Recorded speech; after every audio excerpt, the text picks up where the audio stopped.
उत्तर प्रदेश के उप मुख्यमंत्री केशव प्रसाद मौर्य पिछले 2 दिनों से पुणे के दौरे पर हैं। उन्होंने आज श्रीमंत दगड़ूशेठ गणपति के चरणों में प्रार्थना की कि भाजपा को 2024 के लोकसभा चुनाव में 2019 से भी अधिक सीटें मिले।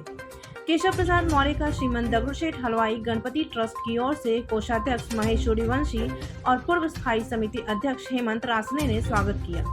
इस अवसर पर मौर्य ने मीडिया से बात करते हुए कहा कि उन्होंने प्रार्थना की है कि बीजेपी को 2024 में 2019 से ज्यादा सीटें मिले और देश की उन्नति हो।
मंगल मूर्ति मौर्य भगवान श्री गणपति के चरणों में आज प्रणाम करने का, उनका पूजन करने का, अभिषेक करने का सौभाग्य मिला है और यह गणपति जी की कृपा के बगैर संभव ही नहीं था। तो आज मेरी जो पूना की यात्रा थी वह बहुत मैं सफल मानता हूं, क्योंकि मुझे दर्शन लाभ भी प्राप्त हुआ है और भगवान गणपति के चरणों में प्रार्थना भी किया हूं कि उन्होंने 2014-2019 तो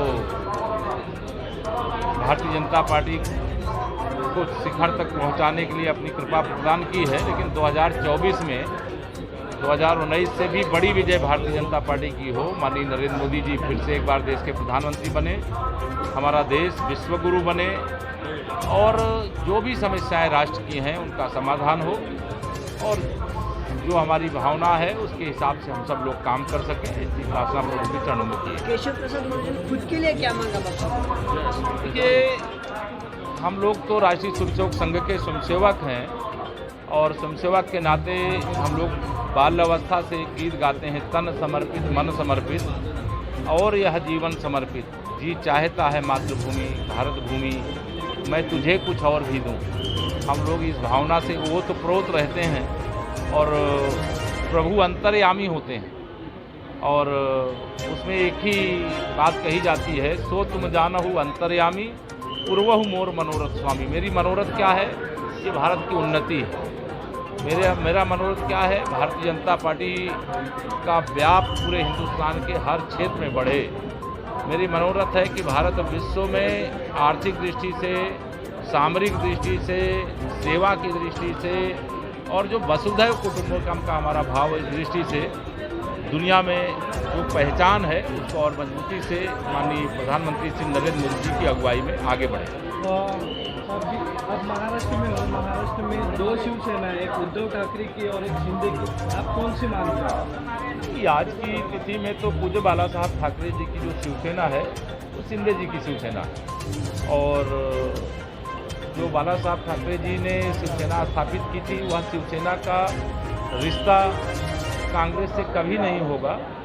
यह मैं उत्तर प्रदेश में रहते हुए भी उनके विचारों को सुना हूँ, लेकिन सत्ता के स्वार्थ में श्री उद्धव ठाकरे जी ने जो गलती की है वह निश्चित तौर से शायद जो बाला साहब जिनको भी अच्छी नहीं लगी होगी, देखिए, भाजपा का तो रिश्ता जो वर्तमान में शिवसेना नहीं, वापस आते हैं। गलती उन्होंने किया है, धोखा उन्होंने दिया है, तो उनको वापस आना है तो भारतीय जनता पार्टी का जो राष्ट्रीय नेतृत्व है उनके पास उनको जाना पड़ेगा और अपनी गलती स्वीकार करना पड़ेगा कि हम गलती स्वीकार करते हैं।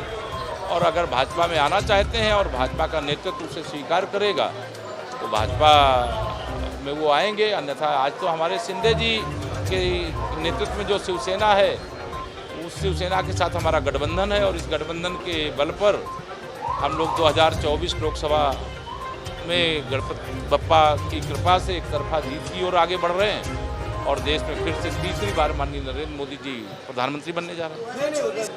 अपने शब्द मेरे मुख में मत डालिए। मैंने एक लाइन में बता दिया कि दरवाजे खुले होने का सवाल तब होता है जब वो जाकर के भारतीय जनता पार्टी के राष्ट्रीय नेतृत्व का दरवाज़ा खटखटाएंगे। उनको भाजपा बुलाने के लिए नहीं जाएगी। आप पूना में श्री नीतीश कुमार जी का नाम ले रहे हैं, इसलिए मैं आपको बता रहा हूँ। और मुझे गणपति जी के बप्पा के चरणों में पूरा भरोसा है। जनता दल यू का खाता नहीं खुलने वाला बिहार में। 21 जून को योग दिवस करें, 23 जून को रोग दिवस ना करें। ठीक है, तो महाराष्ट्र के महत्व है आप कैसे देखिए, मैं आदरणीय शरद पवार जी को बहुत वरिष्ठ हैं, उनके बारे में मैं कभी कोई टिप्पणी नहीं करता हूं, लेकिन यह मैं भी जानता हूं और आप भी जानते हैं, देश की जनता जैसे 2014 के लोकसभा चुनाव परिणाम आने से पहले माननीय नरेंद्र मोदी जी को प्रधानमंत्री बना चुकी थी, केवल वोट डाल करके गिनती होने के बाद शपथ लेने का काम था। वैसे ही 2024 के लिए महाराष्ट्र मोदी जी के साथ है और मोदी जी महाराष्ट्र और पूरे हिंदुस्तान के साथ हैं। इसलिए इस बार हम लोग 45 प्लस कहते हैं, लेकिन कहीं 48 के 48 कमल खिल जाए, गठबंधन जीत जाए तो कोई आश्चर्य नहीं होना चाहिए। कर्नाटक के नतीजे 2019 के लोकसभा चुनाव के पहले 2018 में भी भाजपा के विरुद्ध थे। कर्नाटक में गैर भाजपाई सरकार उस समय भी बनी थी, लेकिन जब लोकसभा का चुनाव 2019 में हुआ तो 28 सांसदों में से 27 सांसद भाजपा के जीत करके आए थे।